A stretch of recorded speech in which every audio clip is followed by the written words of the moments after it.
To continue in Revelation 21.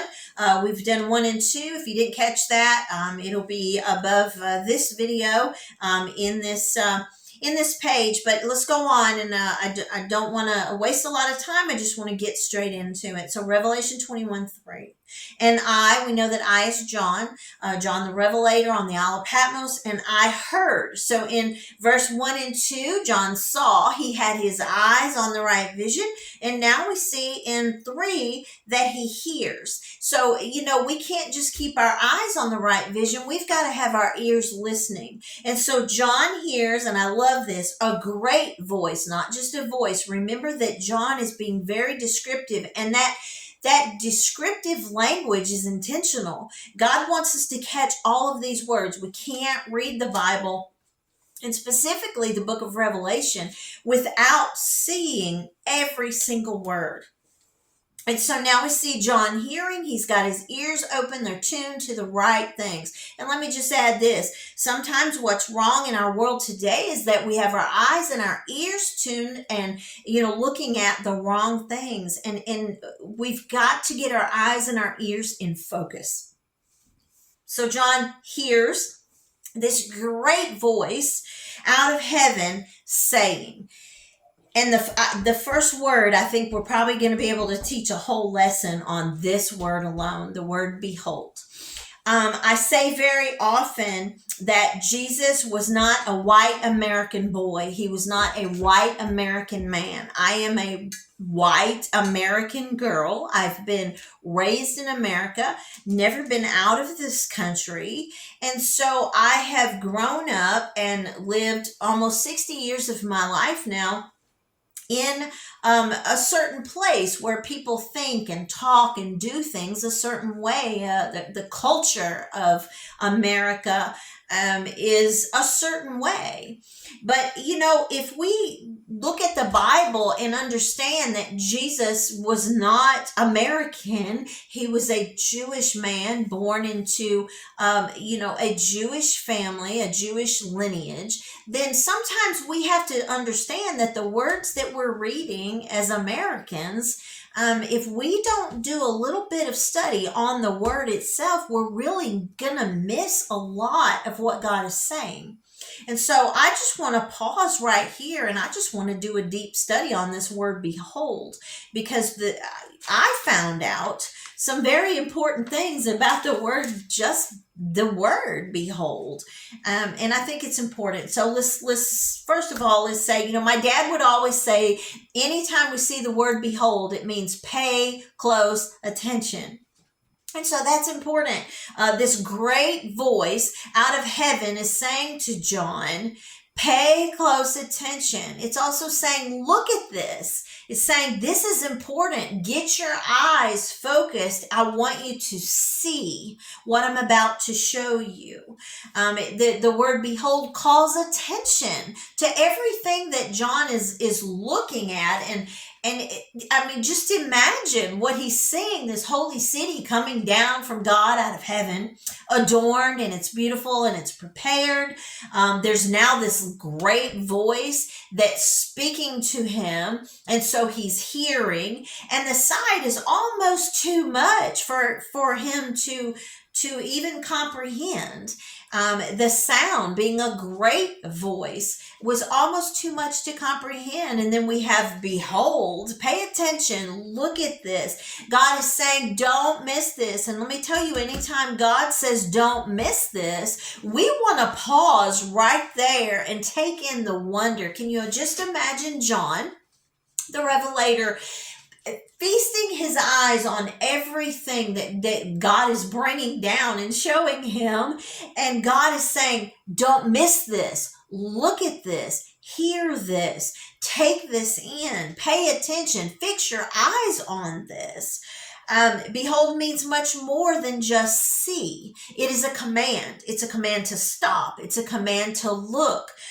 When God says behold, he's saying gaze at this with intense with an intense look.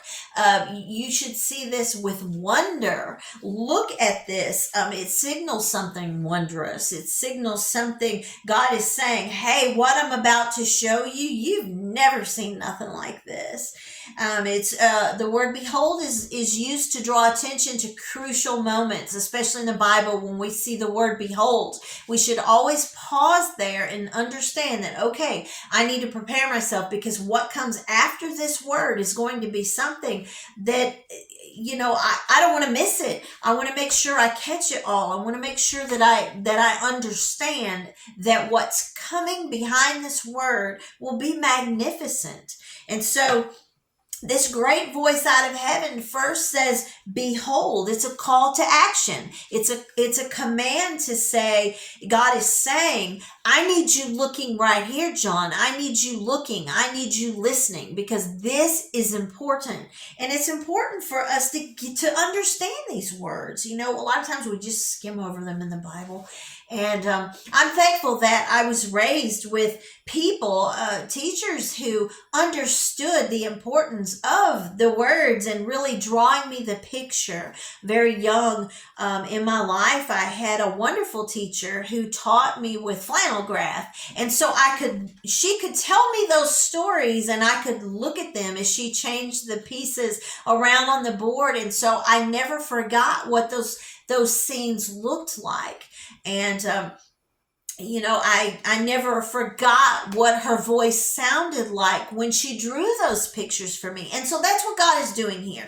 He's drawing the picture. He's saying, I want you to look at this with awestruck wonder. I want you to hold this in focus for a long time. And so we need to stop right there with that word and get it in our mind that what's coming, we don't want to forget this. And so, why is that important? Well, if I'm making Revelation look bad, and then God shows me that in chapter 21, we have God with this great voice out of heaven saying to John, behold, everything behind this is going to be wondrous, then, if I'm not focusing on that, and the only thing I'm focusing on is from Revelation 20 backwards, and I've got my eyes looking at all these horrible things that are going on in the world right now, and I don't read one chapter forward, then I'm going to miss what God is saying that I need to behold. I need to gaze at this. I need to, it's an intimate word, behold. It's God saying, I want to show you something. God, want to show you something, John. And John, I want you to write this down just like I show it to you. I want you to describe it for my people, because they're going to need it.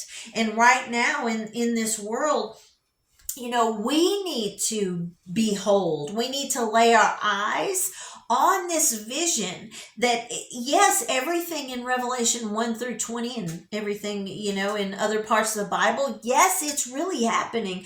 I think we can fall into a danger if we are ignoring what is going on in the world. A lot of people choose to ignore it.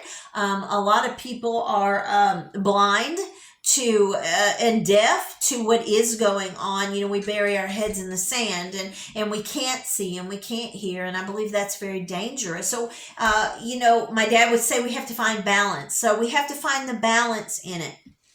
We have to know that all these terrible things, yes, are truly happening. And yes, there's a lot worse to come. It's not going to get better. It's going to get worse before it gets better. But then in 21 of Revelation, we see God saying, okay, so everything that you've been through up to this moment is going to be worth it. So we see the word behold.